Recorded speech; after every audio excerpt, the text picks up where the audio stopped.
Бейжің шаарындагы Илимдер музейинин коноктору космос тууралуу көргөзмөгө кызыгышууда. Ондогон жылдар бою Кытайдын бийлиги космостук долбоорлорун жашыруун кармап келген.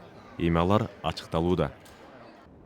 Кытай 2020-жылы Марс планетасын изилдегиси келет.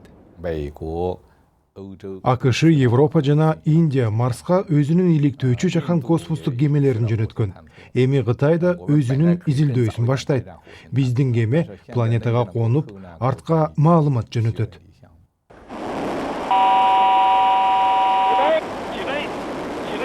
Кытайда космостук жарышка кошулгандай. 2013-жылы бул өлкө чакан кемесин айга ийгиликтүү жөнөткөн.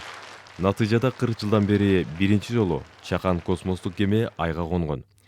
Бейжің космостук кемесин кайрадан айга кондургусу келет. Бирок бул ирет мурда изилденбеген тарабына жөнөтүүнү көздөйт. Айдын аркы тарабына кондуруу өтө татаал. Бирок ал тарапта суу же муз табылышы ыктымал. Андан тышкары Кытай космостук долбоорунда башка мамлекеттер менен кызматташууну каалайт. Бирок ал өлкөлөрдүн катарына АКШ кирбейт. Себеби Кытайдын космостук долбоорун аскердик мекеме башкарат. Ал эми АКШ өз коопсуздугуна байланыштырып, ал мекемелер менен кызматташуудан баш тарткан. Биздин АКШ менен кызматташкыбыз келет. Вашингтондон чектөөлөрдү алып, окумуштууларыбыз маалымат алмашып турсун деп көп жолу өтүнгөнбүз. Кандай болсо да айтылган долбоорлор аркылуу Кытай космостук державага айланып жатканы бышык.